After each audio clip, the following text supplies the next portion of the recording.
Hello and welcome to my YouTube channel Skills Academy. मैं राहुल कुशवाहा आज एक नया टॉपिक लेकर आया हूँ आप लोगों के लिए, यूवी विजुअल स्पेक्ट्रोस्कोपी। चलिए स्टार्ट करते हैं। लेक्चर को स्टार्ट करने से पहले आप ये जो वर्ड लिखा हुआ है यहाँ पर स्पेक्ट्रोस्कोपी, इसका मीन क्या होता है, व्हाट इज स्पेक्ट्रोस्कोपी, स्पेक्ट्रोस्कोपी क्या होती है। तो इसके लिए मैंने अलग से एक वीडियो बना रखा हुआ है, आप वहाँ जाकर या तो मैं लिंक दे दूंगा डिस्क्रिप्शन में, आप पूरा उसको लेक्चर देख लीजिएगा। विद इन 5 to 10 मिनट्स का होगा, तो आपको वहाँ से पता चलाएगा कि स्पेक्ट्रोस्कोपी होती क्या है। और आपके नॉलेज के लिए मैं केवल बस यहाँ बता दूँ कि स्पेक्ट्रोस्कोपी क्या है। एक टूल है, एक मशीन है जिसके थ्रू हम लोग क्या करते हैं, रेडिएशन को मेज़र करते हैं। जिसके थ्रू हम लोग क्या करते हैं, रेडिएशन को मेज़र कर सकते हैं। ये रेडिएशन कोई भी हो सकता है, UV rays, ultra violet rays, X rays और gamma, microwave, visible, infrared, radio wave, कोई भी स्पेक्ट्रा हो सकता है। तो आज का जो हम लोग रेडिएशन यूज़ करने वाले हैं वो है यूवी विजिबल स्पेक्ट्रोस्कोपी, यानी कि यूवी या ultraviolet and visible radiation use करके एक स्पेक्ट्रोस्कोपी बनाएगी, जिसको हम लोगों ने नाम दे दिया गया यूवी विजिबल स्पेक्ट्रोस्कोपी। यूवी कोई भी स्पेक्ट्रोस्कोपी अगर आपको दी जाए तो वहाँ पर स्पेक्ट्रोस्कोपी में क्या होता है कि हम लोग क्या करते हैं कि कोई भी अननोन केमिकल कंपाउंड हमको दिया जाता है, उस केमिकल कंपाउंड का स्ट्रक्चरल फार्मूला क्या है, उसका फंक्शनल ग्रुप क्या है, उसमें नंबर ऑफ कार्बन्स कितने हैं और how many types of hydrogen present in that organic substance. तो ये सारी चीज़ें अगर हम लोगों को कम समय में और फास्ट रिजल्ट चाहिए होता है तो फिर हम लोग स्पेक्ट्रोस्कोपी का यूज़ करते हैं। पहले के टाइम पर ऐसा होता था कि हम लोगों को लैब के में जाकर टेस्ट ट्यूब के थ्रू, केमिकल के थ्रू फिर हम लोग डिटेक्शन करते थे, और जो भी हमारे पास दिया जाता था और अननोन सोल्यूशन या अननोन कंपाउंड, एग्जैक्टली उसके बारे में कंप्लीट इन्फॉर्मेशन हम लोग कलेक्ट नहीं कर पाते थे। तो इसी प्रोसेस को शॉर्ट करने के लिए और टाइम कम लगे और अच्छा रिजल्ट मिल सके तो स्पेक्ट्रोस्कोपी बनाएगी। स्पेक्ट्रोस्कोपी की जो बेसिक कंडीशन होती है वो क्या, कि किसी भी सब्सटेंस के ऊपर या जो भी सैंपल होगा आपका, उस सब्सटेंस के ऊपर आप क्या करेंगे, उसको रेडिएशन प्रोवाइड किया जाता है। जब भी किसी भी मॉलिक्यूल के ऊपर रेडिएशन इंटरेक्ट करता है तो वहाँ 3 इंसिडेंट होने के चांसेस होते हैं। कौन कौन से 3 इंसिडेंट हो सकते हैं? पहला इंसिडेंट ये होगा, मॉलिक्यूल क्या करेगा, इलेक्ट्रॉनिक ट्रांजिशन हो सकता है मॉलिक्यूल में, मॉलिक्यूल के अंदर वाइब्रेशन हो सकता है और मॉलिक्यूल के अंदर रोटेशन हो सकता है। ये 3 पॉसिबिलिटी वहाँ पर हो सकती हैं, ये 3 इंसिडेंट हो सकते हैं। तो ये डिपेंड करता है कि कौन सा इंसिडेंट कब होगा, और वो डिपेंड करता है रेडिएशन पे कि कितने अमाउंट का रेडिएशन आप दे रहे हो या कितना पावरफुल रेडिएशन आप दे रहे हो। ठीक है, तो आज का जो हमारा है यूवी विजिबल स्पेक्ट्रोस्कोपी, तो उसकी रेंज देख लेते हैं। उसकी रेंज कितनी होती है, उसके वेवलेंथ की जो रेंज होती है वो 200 nm से लेकर 800 nm होती है। तो यूवी विजुअल स्पेक्ट्रोस्कोपी की रेंज यहाँ से लेकर यहाँ तक होती है। इस रेंज में हमारे 2 रीजन इंक्लूड होते हैं, जिससे 200 to 400 रेंज को हम लोग यूवी रीजन कह देते हैं और 400 to 800 रेंज को हम लोग विजिबल रीजन कह देते हैं। तो इस रेंज को कंबाइन कर दिया जाए तो यूवी विजिबल बन जाता है, और उसको सेपरेट कर दिया जाए तो 2 रीजन अलग अलग आ जाते हैं, एक यूवी होता है और एक विजिबल। जितने भी कलर्ड कंपाउंड्स होते हैं या जो कंपाउंड कलर शो करते हैं वो किस रीजन में आते हैं, वो विजिबल में आते हैं। क्योंकि आपको पता है कि विजिबल का मतलब विबग्योर, क्योंकि आपको पता है विजिबल का मतलब विबग्योर यानी कि हमारे रेनबोज कलर। तो जहाँ पर भी कलर आएगा हम लोग बात करेंगे कि उसकी जो वेवलेंथ है, उस कंपाउंड की जो वेवलेंथ है, उसने वो जो कंपाउंड है उसने किस वेवलेंथ की रेडिएशन को एब्जॉर्व किया है। अगर वो विजिबल रीजन में है तो वो हमारे पास में कलर शो करेगा, अगर वो नॉन कलर्ड है, अगर कलर नहीं शो कर रहा है तो वो यूवी रीजन में आएगा। अब बात करते हैं इलेक्ट्रॉनिक ट्रांजिशन की, तो आगे देखते हैं कि यूवी विजिबल स्पेक्ट्रोस्कोपी को किस नाम से जाना जाता है, इलेक्ट्रॉनिक स्पेक्ट्रोस्कोपी के नाम से भी जाना जाता है। यहाँ पर इलेक्ट्रॉनिक ट्रांजिशन होते हैं। इलेक्ट्रॉनिक ट्रांजिशन का मतलब क्या होता है, कोई भी इलेक्ट्रॉन हमारा ग्राउंड स्टेट से निकलकर कहाँ पहुँचेगा, एक्साइटेड स्टेट में पहुँचेगा। रेंज जैसा कि हम लोगों ने ऊपर देख लिया था, सेम वही प्रोसीजर है। अब बात आती है कि इलेक्ट्रॉन का ट्रांसफर हो रहा है तो ये इलेक्ट्रॉन कितने टाइप के होते हैं। इलेक्ट्रॉन का अगर आप ट्रांजिशन करा रहे हैं तो इलेक्ट्रॉन कितने टाइप के होते हैं जो ये ट्रांजिशन देंगे। तो नीचे देखो एक कंपाउंड मैंने बना रखा है, एक स्टूडेंट है उसके मन में कंफ्यूजन आया कि सर इलेक्ट्रॉन का ट्रांजिशन हो रहा है तो ये कंपाउंड, ये इलेक्ट्रॉन कौन कौन से हो सकते हैं। तो यहाँ पर देखो मैंने एक साइक्लो कीटोन ले लिया है, साइक्लिक कीटोन है अनसैचुरेटेड। तो देखो यहाँ पर कितने टाइप के हमको मिलेंगे इलेक्ट्रॉन। पहली चीज इसके लोन पेयर दिख रहे हैं, लोन पेयर किसी के साथ बॉन्ड नहीं बनाते हैं, इसीलिए इनको क्या बोला जाता है, नॉन बॉन्डिंग इलेक्ट्रॉन के नाम से जाना जाता है। तो फर्स्ट टाइप ये हो गए। दूसरा सिंगल बॉन्ड है, तो सिंगल बॉन्ड, बॉन्डिंग में दो ही बॉन्ड होते हैं हमारे पास में, एक तो होता है सिग्मा बॉन्डिंग और next one is pi bonding. तो यहाँ पर हम लोगों ने देखा कि कितने टाइप के इलेक्ट्रॉन्स का ट्रांजिशन हो सकता है। नॉन बॉन्डिंग इलेक्ट्रॉन हो सकते हैं जो कि बॉन्ड नहीं बनाते हैं, that is lone pair. Sigma bonding electron हो सकते हैं और पाई बॉन्डिंग इलेक्ट्रॉन हो सकते हैं। अब बात ये आती है कि अब ये तो इलेक्ट्रॉन हो गए, तो ये तो रहने वाले हैं ग्राउंड स्टेट में। तो इन ग्राउंड स्टेट से निकलकर इलेक्ट्रॉन जो अपर यानी एक्साइटेड स्टेट में जाएगा तो उन ऑर्बिटल्स को क्या नाम दिया जाएगा। तो आप सबने क्या पढ़ा है, मॉलिक्यूलर ऑर्बिटल थ्योरी पढ़ी है, यानी कि MOT पढ़ी हुई है। मॉलिक्यूलर ऑर्बिटल थ्योरी को जो आपने देखा होगा तो यहाँ हम लोग लिखते थे एटॉमिक ऑर्बिटल, ये भी हमारा एटॉमिक ऑर्बिटल है। नीचे हम लोग लिखते थे मॉलिक्यूलर ऑर्बिटल। तो मॉलिक्यूलर ऑर्बिटल में आपने देखा होगा कि एक पोर्शन जो होता था आपका बॉन्डिंग का होता था और दूसरा पोर्शन क्या होता था, एंटी बॉन्डिंग का होता था। तो अब हम लोगों को क्या पता चल गया यहाँ से कि जो इलेक्ट्रॉन्स होंगे बॉन्डिंग के, वो बॉन्डिंग के इलेक्ट्रॉन ट्रांजिशन के बाद कहाँ जाएंगे, एंटी बॉन्डिंग में जाएंगे। यानी कि जो अब यहाँ से देख सकते हो आप कि बॉन्डिंग की एनर्जी कम है और एंटी बॉन्डिंग की एनर्जी ज़्यादा है, तो इलेक्ट्रॉन जो हमारे क्या होंगे वो बॉन्डिंग से कहाँ जाएंगे, एंटी बॉन्डिंग में जाएंगे। अब बात करते हैं थोड़ी सी, मैं आपको डिस्कस कर दूँ कि MOT होती क्या थी, मॉलिक्यूलर ऑर्बिटल थ्योरी। तो देखो इधर इस तरीके से दो p ऑर्बिटल हम लोगों ने ले लिए, यहाँ देख सकते हैं ये भी p ऑर्बिटल है और ये भी p ऑर्बिटल है। इन फेज की बात करते हैं, यानी कि ये भी पॉजिटिव ये भी पॉजिटिव, दोनों फेज में है। जब दोनों सिमिलर फेज आपस में मिलते हैं एटम्स के, तो वो क्या बनाते हैं, मॉलिक्यूलर ऑर्बिटल बनाते हैं। जब वो आपस में मिक्स हो गए तो ये क्या बना, बॉन्डिंग। तो बॉन्डिंग यहाँ पर हो गया। अब इसी चीज़ को अगर आप बोल रहे हो कि सर मैं इसको इन फेज की जगह आउट ऑफ फेज कर दूँ, तो आउट ऑफ फेज करने का मतलब इस एक को रोटेट करा दो। तो इस बार देखो यहाँ एक प्लस ऑर्बिटल है और एक बार माइनस है, तो ये दोनों आपस में इंटरेक्ट नहीं करते हैं, तो ये हमारे पास क्या बन जाएगा, एंटी बॉन्डिंग। इनको एक ही फेज में लाने के लिए आपको ज़्यादा एनर्जी देनी पड़ेगी। जैसे आपसे कोई पूछ दे कि एंटी बॉन्डिंग की एनर्जी हाई क्यों होती है, तो पहली चीज़ उनका फेज अपोजिट होता है, उनको सेम फेज में लाने के लिए हम लोगों को एक्स्ट्रा एनर्जी देनी पड़ेगी, देन बॉन्डिंग होगी। तो इसीलिए एंटी बॉन्डिंग की एनर्जी क्या होती है, हाई होती है।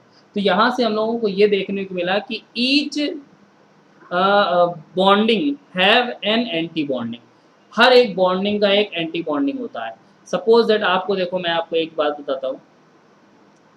सपोज दैट आप ऐसे देखो कि जैसे ये है,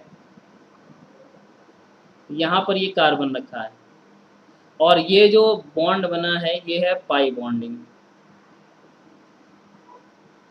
ये क्या है, पाई बॉन्डिंग।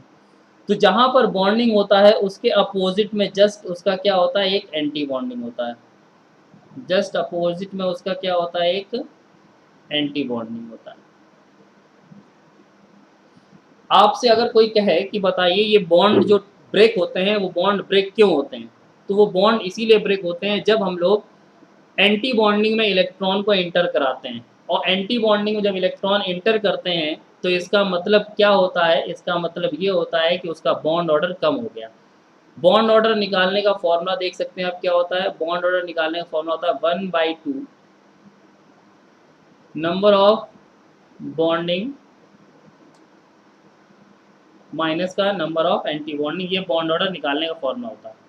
सपोज दैट आपने मान लिया ये जो पाई बॉन्ड है इसके पास अभी 2 इलेक्ट्रॉन है, तो बॉन्डिंग के इलेक्ट्रॉन कितने हो गए आप यहाँ दिखा सकते हैं, बॉन्डिंग के इलेक्ट्रॉन 2 हैं।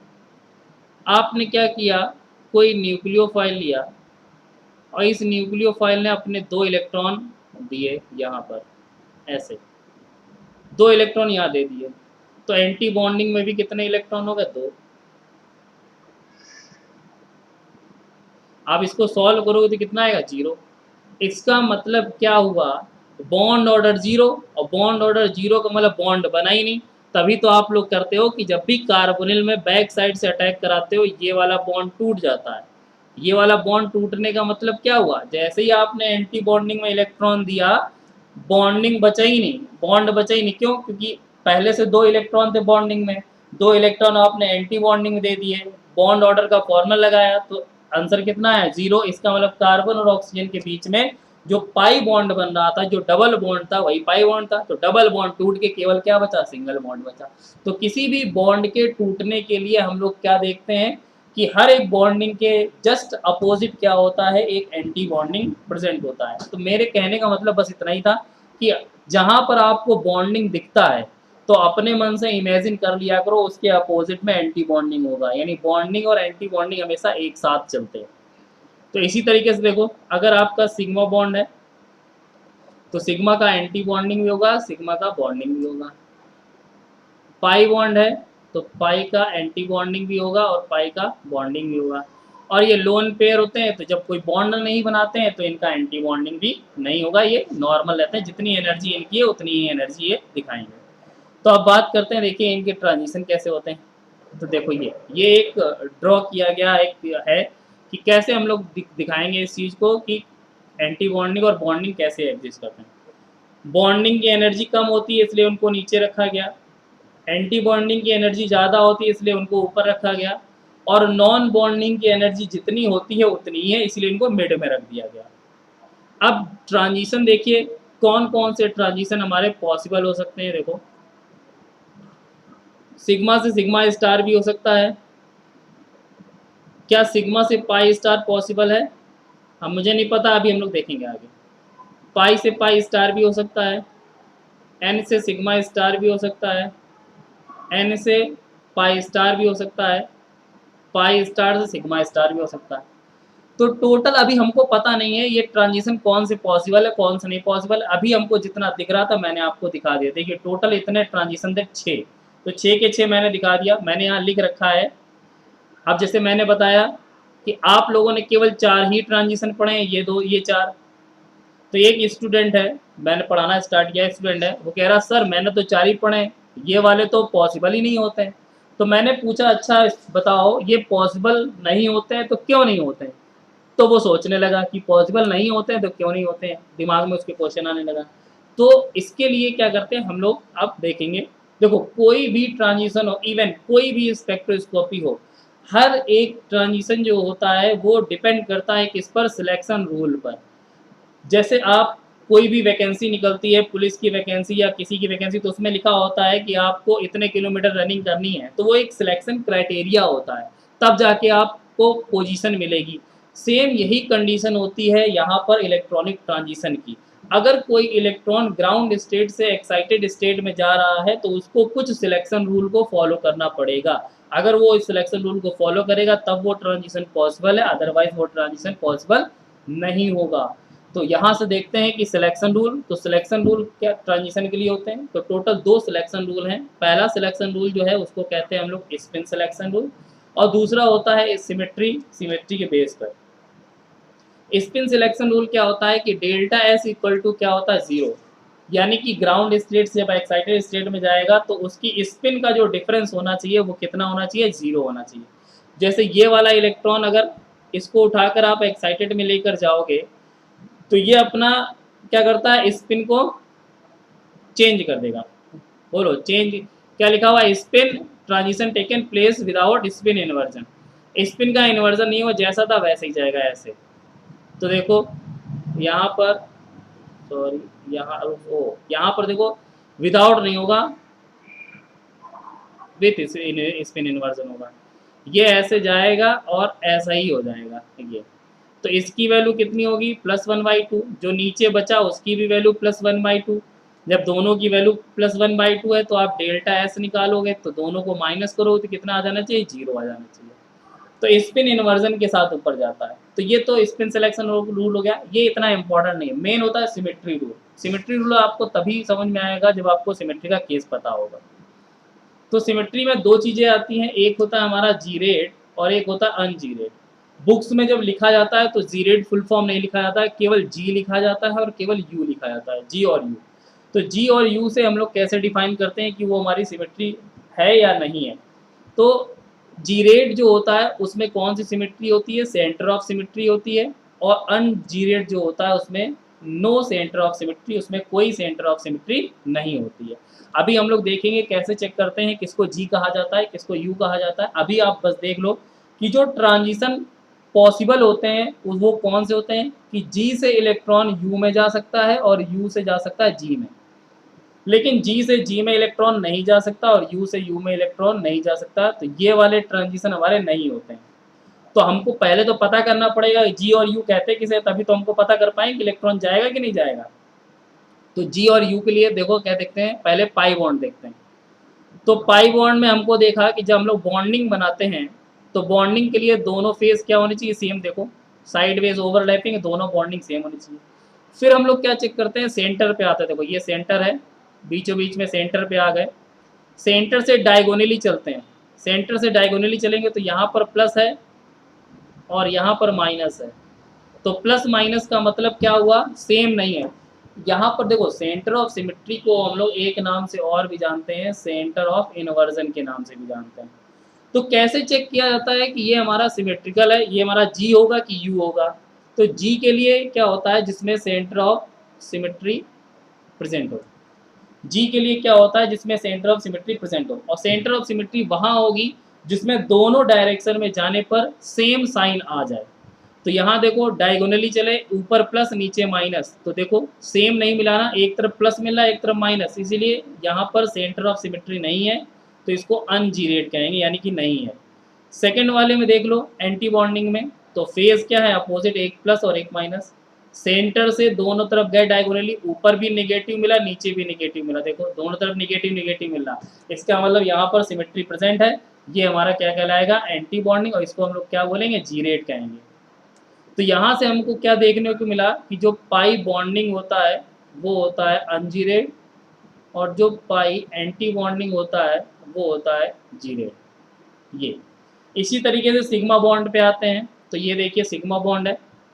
सिग्मा की जब बॉन्डिंग होती है तो इस तरीके से होती है, यहाँ बीचों बीच में हमने मान लिया सेंटर है, सेंटर के दोनों तरफ जाकर देखेंगे तो इस तरफ चले तो नेगेटिव मिला और इस तरफ चले भी नेगेटिव मिला, दोनों तरफ सेम मिला। जब सेम पोजीशन होती है तो उसमें सेंटर ऑफ सिमेट्री यहाँ पर है, और सेंटर ऑफ सिमेट्री इसका मतलब क्या है, जीरेड है।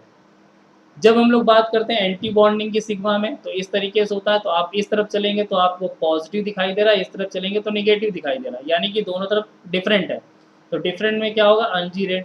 तो यहाँ से हम लोगों ने क्या देखा कि सिग्मा का जो बॉन्डिंग होता है वो बॉन्डिंग कैसा होता है, जीरेड होता है, और सिग्मा का जो एंटी बॉन्डिंग होता है वो अनजीरेड होता है। ये तो इसके बिहाफ पर अगर हम लोग ट्रांजिशन देखें तो ट्रांजिशन किससे किससे हो सकता है पॉसिबल, कौन से दो ट्रांजिशन थे जो हमारे इम्पॉसिबल, जिसको हम लोगों ने कहा था, देख लेते हैं एक बार।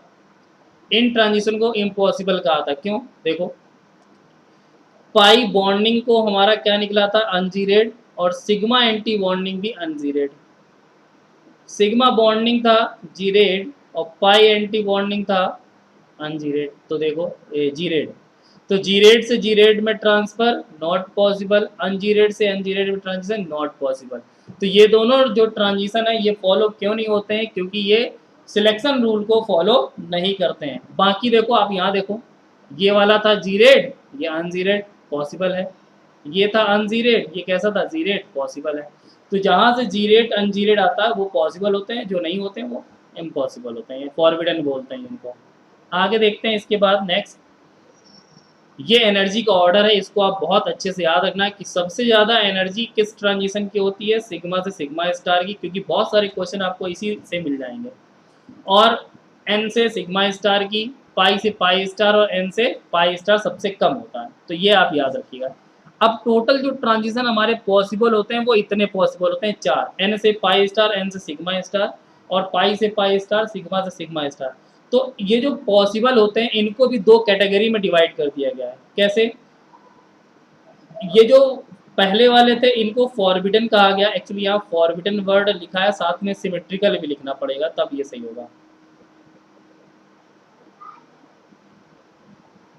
ये सिमेट्रिकली फॉरबिडन होते हैं।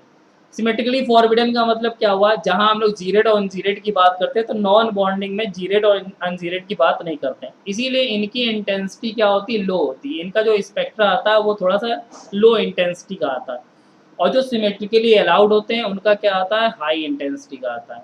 सपोज दैट जैसे किसी क्वेश्चन में आपसे दे दिया जाए और आपसे पूछा जाए बताओ हाई इंटेंसिटी का स्पेक्ट्रा क्या होगा इसमें, तो हाई इंटेंसिटी के लिए आप हमेशा याद रखो, जब भी हाई इंटेंसिटी की बात आ जाए तो ऑप्शन में आपको यही दोनों देखने हैं, पाई से पाई स्टार और सिग्मा से सिग्मा स्टार। और अगर लो इंटेंसिटी का क्वेश्चन पूछा जाए कि बताओ कौन सा ट्रांजिशन लो इंटेंसिटी होगा, तो आप नॉन बॉन्डिंग वाले पर जाएंगे। अब आगे हम लोग बात करते हैं कि जब भी हम लोग रेडिएशन किसी कंपाउंड को देते हैं तो वो कंपाउंड क्या करता है, उस रेडिएशन को एब्जॉर्ब करता है। तो रेडिएशन को जब एब्जॉर्ब करेगा तो रेडिएशन की कुछ ना कुछ वेवलेंथ होगी, तो जो सब्सटेंस एब्जॉर्ब कर रहा है तो वो भी कुछ ना कुछ वेवलेंथ को एब्जॉर्ब करेगा। तो जो वो वेवलेंथ एब्जॉर्ब करता है तो वो तीन टाइप की वेवलेंथ हो सकती है रेंज के अकॉर्डिंग। वो वेवलेंथ क्या हो सकती है, देखो मान लो कंपाउंड ने केस फर्स्ट है, कंपाउंड ने वेवलेंथ को एब्जॉर्ब किया। एक चीज और, ये रिलेशन हमेशा याद रखना, हर एक स्पेक्ट्रोस्कोपी में यूज होता है कि जो ई होता है वो इनवर्सली प्रोपोर्शनल होता है 1/λ की, यानी कि एनर्जी और वेवलेंथ में जो रिलेशन होता है वो इनवर्सली प्रोपोर्शनल का होता है। तो केस फर्स्ट क्या है, जो भी सब्सटेंस आपने दिया उसने मान लिया वेवलेंथ जो है वो एब्जॉर्ब किया कितने रीजन में, 200 से 400 के रीजन में उसने एब्जॉर्ब किया। तो मैंने आपको बताया था 200 से 400 रीजन जो होता है उसको हम लोग यूवी रीजन कहते हैं। तो देखो अगर कंपाउंड ने रेडिएशन जो एब्जॉर्ब किया है उसकी रेंज जो है वो 200 से 400 के बीच में है, तो उसको हम लोग क्या कहते हैं, यूवी रीजन कहते हैं। और यूवी रीजन में कोई भी कलर हमको नहीं मिलता है। ठीक, अभी मैं बताऊंगा कुछ कंपाउंड्स है जो यूवी रीजन में एब्जॉर्ब करते हैं वेवलेंथ को। केस सेकंड क्या है, अगर मान लिया कोई कंपाउंड है उसने 400 से 800 nm के बीच में वेवलेंथ एब्जॉर्ब की, तो ये यूवी रीजन की जगह कहाँ पहुंचता है, विजिबल में पहुंचता है।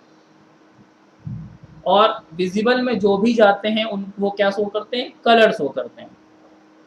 केस थर्ड जो आता है ये एक्चुअली नेट गेट और पीएचडी वगैरह में पढ़ाया जाता है कि केस थर्ड में क्या होता है कि जब हमारे पास जो वेवलेंथ होती है वो 200 से कम पर एब्जॉर्ब हो जाए, यानी कि वेवलेंथ 200 से भी कम हो जाए। हमारी रेंज 200 से स्टार्ट हो रही थी, यानी कि प्राइमरी जो वेवलेंथ थी वो 200 थी। अब हम लोग क्या कर रहे हैं, 200 से ज़्यादा पहुंच गए। और जब 200 से ज़्यादा पहुंच गए तो 200 से कम पहुंच गए तो मतलब क्या हुआ कि एटमॉस्फेयर में जो ऑक्सीजन होती है O2 वो भी एब्जॉर्ब होने लगती है। और O2 जब एब्जॉर्ब होने लगेगी तो स्पेक्ट्रा हमें जिस सैंपल का चाहिए उसके साथ साथ ऑक्सीजन का भी स्पेक्ट्रा आने लगता है, जो कि हमारे पास अननेसेसरी है। तो ये थोड़ा सा कॉम्प्लिकेटेड होता है, पहले हम लोगों को सिस्टम को इनर्ट बनाना पड़ता है कि ऑक्सीजन उसमें ना रहे, देन हम लोग स्पेक्ट्रा निकालते हैं। तो ये तो बात की बात होगी, आप बस इतना याद रखो केस तीन होते हैं। दो, अगर जैसे पूछ दिया जाए आपसे कि आ कंपाउंड विच एग्जिस्ट या which absorb 300 nm wavelength, the region is, और नीचे चार ऑप्शन दिए जाएं, यूवी रीजन, विजिबल रीजन और आईआर रीजन, अलग अलग रीजन दे दिए जाए। तो 200 से 400 के बीच में यानी कि 300 है, और 300 जब होता है तो किस में जाएगा, यूवी में जाएगा। अब ऐसे पूछ दिया है कि 300 एब्जॉर्ब करता है तो बताइए वो कलर्ड होगा, नॉन कलर्ड होगा, या कहते हैं कि बोथ होगा, या एक कुछ भी नहीं होगा। तो ऐसे क्वेश्चन भी आपसे पूछे जा सकते हैं। आगे देखते हैं स्पेक्ट्रा। स्पेक्ट्रा की जब लोग बात करते हैं तो यहाँ देख सकते हैं ये जो लिखा हुआ है ये लैम्बर्ट्स और बियर लॉ के थ्रू आता है। नेक्स्ट जो आपको लेक्चर मिलेगा उस नेक्स्ट लेक्चर में हम लोग मैं आपको उसमें एक्सप्लेन करूंगा कि लैम्बर्ट्स एंड बियर्स लॉ क्या होते हैं, एब्जॉर्प्शन लॉ बोलते हैं इनको, और साथ ही साथ वुडवर्ड फिशर रूल कैसे हम लोग लैम्डा मैक्स को कैलकुलेट करते हैं डाई इन सिस्टम में और डाई नॉन सिस्टम में। तो अभी के लिए बस केवल इतना देखते हैं अकॉर्डिंग टू एब्जॉर्प्शन लॉ। तो ये हमारे पास में जो बियर्स लॉ पढ़ते हैं उससे रिलेटेड यहाँ से ये निकल के आता है, log I not upon I, और ये किसके इक्वल हुआ करता था, एप्सिलॉन सी एल के। तो ये आई नॉट अपॉन आई जो होता है इसको हम लोग क्या लेट कर लेते हैं ए, और ए को क्या बोल देते हैं, एब्जॉर्बेंस कह देते हैं। तो जो भी हमारा यहाँ पर स्पेक्ट्रा बनता है वो इसी के बिहाफ पे बनता है, एब्जॉर्बेंस। और एप्सिलॉन क्या होता है, मोलर एब्जॉर्बिविटी कोफिशिएंट होता है। तो क्वेश्चन आपसे ये भी पूछ सकता है कि ये जो मोलर एब्जॉर्बिविटी कोफिशिएंट होता है ये डिपेंड किस पर करता है, तो ये ओनली और ओनली डिपेंड करता है वेवलेंथ पर। ये याद रखिएगा, क्वेश्चन आ सकता है। और जितनी ज़्यादा इंटेंसिटी होगी एप्सिलॉन की वैल्यू उतनी ही ज़्यादा होगी। जितनी इंटेंसिटी का आप रेडिएशन देंगे उतनी ही इंटेंसिटी की हमारे पास ये वैल्यू होगी, और सी क्या होती है? कंसंट्रेशन। तो एक्चुअली जब हम लोग ग्राफ बनाते हैं, जैसे कोई भी ये सब्सटेंस है या सैंपल है, और इसमें जब हम लोग रेडिएशन देते हैं ऐसे करके, तो जब ये कुछ ना कुछ जैसे मान लो 100 यहाँ से दिया रेडिएशन, हम लोगों ने 20 सब्सटेंस से एब्जॉर्ब कर लिया, तो जब एब्जॉर्ब किया तुरंत यहाँ स्क्रीन लगी होती है और यहाँ स्पेक्ट्रा आना स्टार्ट हो जाता है। ठीक, तो जो इसका स्पेक्ट्रा आता है वो कुछ इस तरीके से आता है, यानी कि ब्रॉड पीक आती है। देखिए यहाँ पर कितनी ब्रॉड है, इतनी ब्रॉड पीक है। तो आपसे क्वेश्चन ये भी पूछा जा सकता है कि जो यहाँ पर यूवी विजुअल स्पेक्ट्रोस्कोपी का जो पीक होती है वो ब्रॉड पीक क्यों आती है? तो ये इस तरीके से, जैसे मैंने आपसे पूछा कि आपके पास एक 2000 का एक करेंसी है, एक नोट है 2000 की, और उस 2000 में आपसे मैं कहूँ कि आपके पास 5 रुपये हैं, तो आप कहोगे हाँ है, क्योंकि उस 2000 में 5 रुपये इंक्लूड है। मैं आपसे कहूँ 100 रुपीज़ है आपके पास, हाँ है, क्योंकि 2000 में 100 रुपये भी इंक्लूड है। मैं कहूँ आपके पास 500 है, तो उसमें इंक्लूड है। अगर मैं आपसे कह दूं कि आपके पास 5 रुपए हैं, केवल 5 रुपए की करेंसी, और आपसे कहूं मैं ये बताइए आप कि आपके पास 10 रुपए हैं, तो आप कहोगे नहीं है। मैं आपसे कहूँ 20 रुपए, तो क्या कहोगे? नहीं है। ठीक, आपके पास है कितने? 5 रुपए। तो आप किसी आपको से कोई जब पूछेगा तो आप यही बताओगे कि आपके पास 5 रुपये ही है। तो जब हम लोग यूवी की बात करते हैं तो ये यूवी होता है सबसे ज़्यादा एनर्जी। देन क्या होती है आपकी? विजिबल। देन आपकी होती है IR, देन माइक्रोवेव।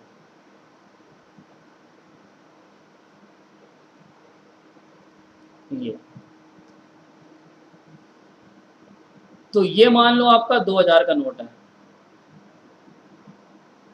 सबसे ज्यादा एनर्जी। अब मैं कहूँ कि 2000 का नोट है, तो आपके पास ये सारी एनर्जी भी तो इंक्लूड होगी इसमें। IR क्या करता है? वाइब्रेशन।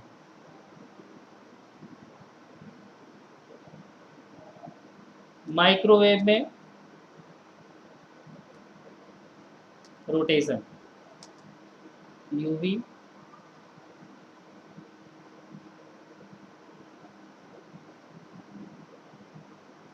में इलेक्ट्रॉनिक ट्रांजिशन। तो अगर किसी भी सब्सटेंस को आप यूवी लाइट दोगे तो उसमें IR की भी फ्रिक्वेंसी जाएगी, उसमें माइक्रोवेव की फ्रिक्वेंसी भी जाएगी, दोनों फ्रिक्वेंसी जाएंगी। तो मॉलिक्यूल हमारा इलेक्ट्रॉनिक ट्रांजिशन के साथ साथ वाइब्रेशन भी करेगा और रोटेशन भी करेगा।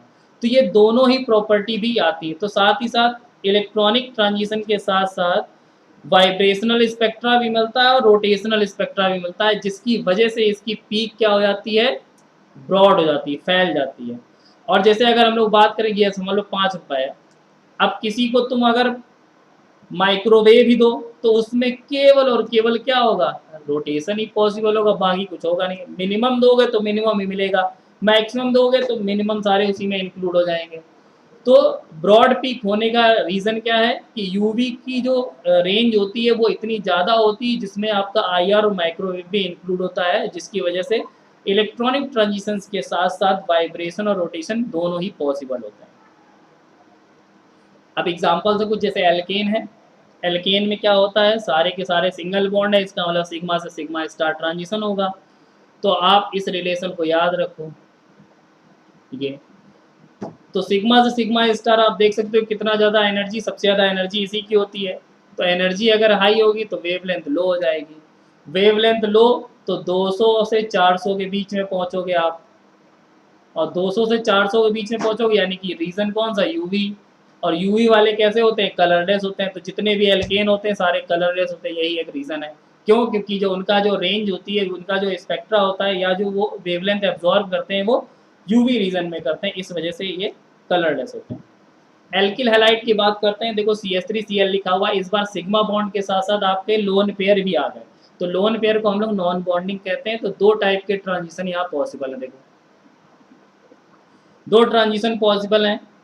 सिग्मा से सिग्मा स्टार की इंटेंसिटी क्या होती है? हाई। मैंने आपको बताया था ये क्या होते हैं? सिमेट्रिकली अलाउड होते हैं। और एन से सिग्मा स्टार जो होते हैं हमारे सिमेट्रिकली अलाउड नहीं होते हैं, इसलिए इसकी एनर्जी क्या होती है, कम होती है। अब यही क्वेश्चन अगर आपसे पूछ दिया जाए कि मिथाइल क्लोराइड में हाई इंटेंसिटी का ट्रांजिशन कौन सा होगा, तो एक ऑप्शन आपसे दिए जाएंगे, उसमें से एक ऑप्शन मान लो दे दिया गया जिसमें ये दोनों हो, एक ऑप्शन दे दिया जाए जिसमें सिग्मा सिग्मा स्टार हो, एक थर्ड ऑप्शन दिया जाए एन से सिग्मा स्टार हो, और फोर्थ मान लो कह दे कि ऑल।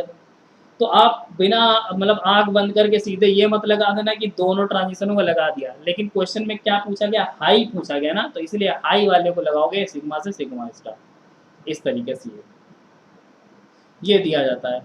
अगर मान लो CH3I भी दे दिया जाए और CH3Cl भी दे दिया जाए, यानी कि आयोडीन भी दे दिया जाए और CH3Cl भी दे दिया जाए, तो अब आपसे कह दे कि बताओ इन दोनों में से N से सिग्मा स्टार किसका ज़्यादा होगा, तो N से सिग्मा स्टार किसका ज़्यादा होगा, जिसकी इलेक्ट्रोनिगेटिविटी ज़्यादा होती है उसकी एनर्जी हाई होती है, तो जिसकी एनर्जी ज़्यादा होगी उसकी वेवलेंथ क्या होगी, कम होगी। तो क्लोरीन की इलेक्ट्रोनिगेटिविटी ज़्यादा, एनर्जी हाई, और वेवलेंथ क्या होगी, वेवलेंथ हमारी आयोडीन की ज़्यादा होगी, क्योंकि इनवर्सली प्रोपोर्शनल का रिलेशन होता है। ठीक है, आगे देखते हैं नेक्स्ट हमारा क्या लिखा है। जो एन से सिग्मा स्टार ट्रांजिशन होता है वो हाइड्रोजन बॉन्डिंग सेंसिटिव होता है। इसका मतलब कहने का ये है कि जैसे हम लोग एल्कोहल की बात करते हैं, तो एल्कोहल में ले लिया C2H5OH,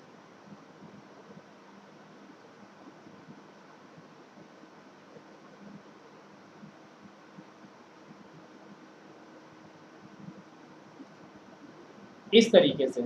तो एल्कोहल में क्या होता है, इंटरमोलिकुलर हाइड्रोजन बॉन्डिंग होती है। अब जो ट्रांजिशन देने वाला काम कर रहे थे ये नॉन बॉन्डिंग इलेक्ट्रॉन, यानी कि जो लोन पेयर ऑक्सीजन के जो ट्रांजिशन देते थे, वो कहाँ इन्वॉल्व हो गए, हाइड्रोजन बॉन्डिंग में इन्वॉल्व हो गए। तो जब हाइड्रोजन बॉन्डिंग में इन्वॉल्व हो गए तो सबसे पहला काम क्या होगा, हमको इतनी एनर्जी देनी पड़ेगी सबसे पहले ये हाइड्रोजन बॉन्ड टूटे, देन उसके बाद में ट्रांजिशन होगा। तो जब भी ये ऐसा कोई कंपाउंड होगा जिसमें हाइड्रोजन बॉन्डिंग फैक्टर बनता है, तो उसमें हाई एनर्जी मतलब और ज़्यादा हाई एनर्जी लगेगी, हैलोजन से भी ज़्यादा, और वेवलेंथ क्या होगी, और कम हो जाएगी। इसीलिए देखा होगा जितने भी अल्कोहल होते हैं वो सारे के सारे कलरलेस होते हैं। क्यों, क्योंकि एक तो पहली चीज़ वो हाइड्रोजन बॉन्डिंग बनाते हैं, दूसरी चीज़ जब उनको स्पेक्ट्रा लेंगे तो उनकी एनर्जी इतनी ज़्यादा हाई हो जाती है, तो वेवलेंथ क्या होगी, कम। वेवलेंथ कम हुई तो यूवी रीजन में पहुंचा, यूवी रीजन में कोई कलर नहीं आता है। आगे हम लोग बात करते हैं सेकंड हमारे पास में टर्मिनोलॉजी, और ये मोस्ट इंपॉर्टेंट है। क्रोमोफोर और ऑक्सोक्रोम क्या होते हैं, ये सब्सटेंस होते हैं। और क्रोमोफोर और ऑक्सोक्रोम हम लोग अभी इसमें क्या होता है, वेवलेंथ को डिफाइन करते हैं ये। ठीक है। हाँ, एक चीज़ और मैं आपको बता दूं, एक मिनट, स्पेक्ट्रा कहाँ गया, ये देखिए यहाँ एक जैसे वुडवर्ड फिशर रूल नेक्स्ट आपको जब मिलेगा तो वहाँ मैं आपको बताऊंगा कि लैम्डा मैक्स क्या होता है।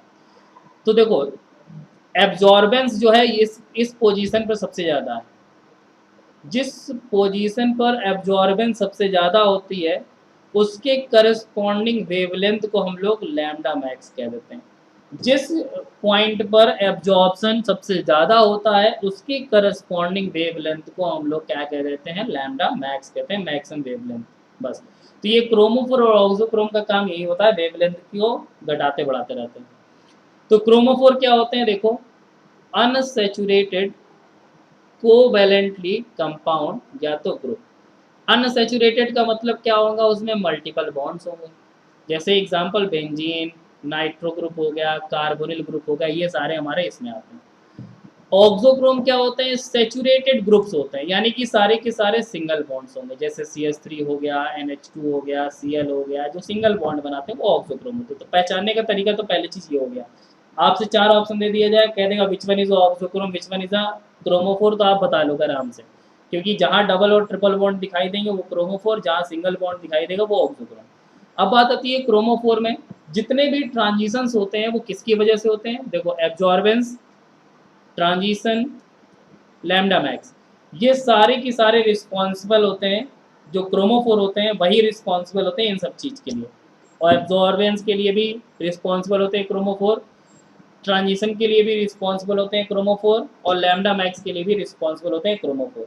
यानी कि सारे काम तो क्रोमोफोर कर रहा है, तो ऑक्सोक्रोम क्या करेगा, तो ऑक्सोक्रोम का काम क्या होता है, वो क्रोमोफोर के लिए लैम्डा मैक्स की वैल्यू बढ़ा भी सकता है और घटा भी सकता है। सपोज दैट आप ऐसे समझो कि जैसे आपके पेरेंट्स की सैलरी आती है, आपके घर में एक छोटा सा बच्चा है, वो अपना गुल्लक बना के रखा हुआ, तो पेरेंट्स आए, उन्होंने उस सैलरी का कुछ पार्ट जो था उसको देते रहे, तो वो अपना डालता रहा। तो क्या हुआ, सैलरी जो है आपकी वो समझ लो लैम्डा मैक्स है, और जो पेरेंट्स जो हैं आपके एक तरीके से मान लो वो क्रोमोफोर है। ठीक, तो क्रोमोफोर का जो लैम्डा मैक्स है, जब उस बच्चे को रुपए दिए जा रहे हैं तो वो वैल्यू थोड़ी सी कम हो रही है।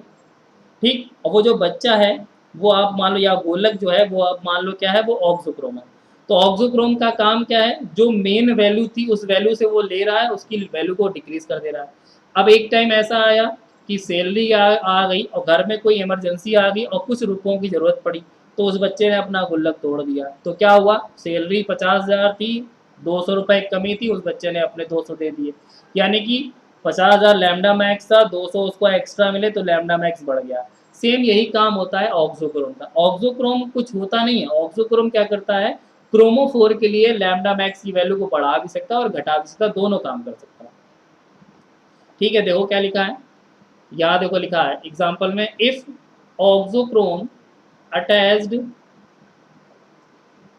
With chromophore it change the lambda max of the chromophore. Lambda max की वैल्यू को क्या कर देता है, चेंज करता है। कैसे, देखो एग्जाम्पल में, क्रोमोफोर है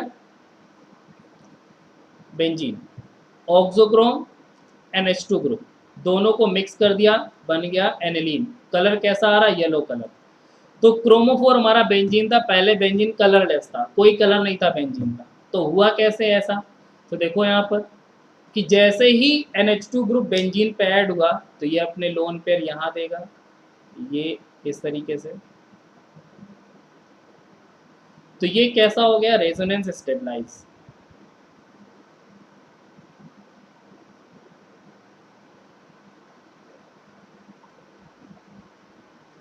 ये क्या हो गया, रेजोनेंस स्टेबलाइज हो गया। तो जब स्टेबिलिटी आ गई तो एनर्जी क्या हो गई, कम। कहीं पर भी स्टेबिलिटी आती है तो एनर्जी कम, और एनर्जी अगर कम तो वेवलेंथ क्या हो गई, बढ़ गई। तो वेवलेंथ इतनी ज़्यादा बढ़ गई कि रेंज कहाँ पहुँच गया हम लोग, 400 से 800 वाले में, यानी कि विजिबल में। तो जिसकी वजह से क्या आ गया, कलर। कलर कितना कैसा हुआ, येलो कलर। तो देखो यहाँ पर वेवलेंथ कम थी, जैसे ही आपने NH2 ऐड किया, वेवलेंथ क्या हो गई, बढ़ गई। तो ये ऑक्सोक्रोम ने क्या किया, क्रोमोफोर की वेवलेंथ को बढ़ा दिया, उसको यूवी रीजन से पहुंचा दिया विजुअल रीजन में। तो ये रेंज होता है। और वेवलेंथ जब बढ़ती है तो किस कलर की वेवलेंथ ज़्यादा होती है, रेड की। इसीलिए जो क्रोमोफोर होता है, जब वेवलेंथ बढ़ जाती है तो उसको हम लोग क्या नाम देते हैं, बैथोक्रोमिक शिफ्ट कहते हैं। वेवलेंथ बढ़ने को क्या बोलते हैं, बैथोक्रोमिक शिफ्ट, जिसको हम लोग रेड शिफ्ट के नाम से भी जानते हैं। और जब वेवलेंथ कम होगी तो उसको क्या बोलेंगे, हिप्सोक्रोमिक बोलते हैं, हिप्सोक्रोमिक शिफ्ट। और वो ब्लू शिफ्ट के नाम से जानती है। तो इनका नाम पूछा सकता है कैसे क्या होगा। अब बात करते हैं कि इसकी जो वेवलेंथ होती है, तो वो एक रीजन से और भी घट जाती है। कैसे, सॉल्वेंट के लिए। सॉल्वेंट कैसा ले रहे हैं, सॉल्वेंट हमारा कोई भी हो सकता है, वो पोलर भी हो सकता है, नॉन पोलर भी हो सकता है। तो दोनों चीज़ें हो सकती हैं यहाँ पर। तो हम लोग ऑलवेज ऐसा सॉल्वेंट यूज़ करते हैं जो रेडिएशन को एब्जॉर्ब ना करे। पता लगा 100 का रेडिएशन दे रहे हैं, 20 रेडिएशन पहले से सॉल्वेंट ही एब्जॉर्ब कर ले रहा, सैंपल को कुछ मिला ही नहीं। और एक चीज़, हाँ, यहाँ पर क्या होता है कि जो स्पेक्ट्रोस्कोपी में जो टेस्ट ट्यूब यूज़ करते हैं, उस टेस्ट ट्यूब का नाम होता है क्यूवेट। और ये टेस्ट ट्यूब जो होती है ग्लास की नहीं यूज़ करते हैं, ये किसकी होती है,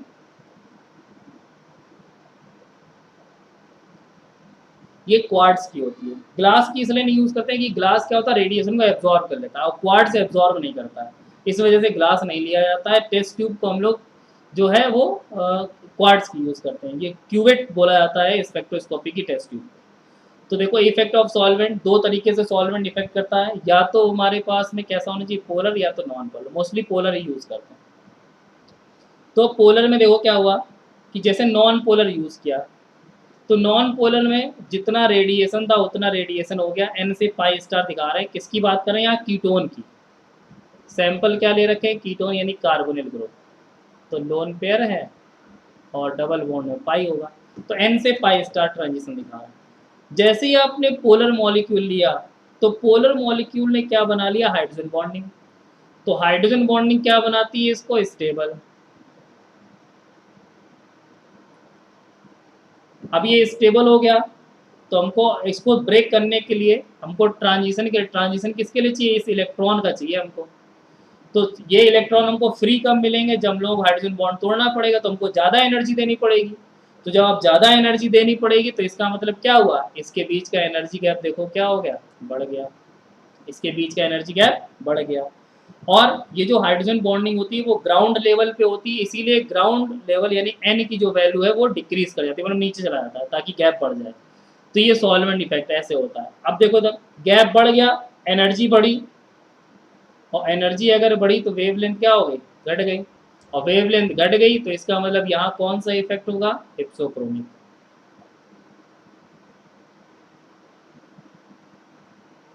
हिप्सोक्रोमिक।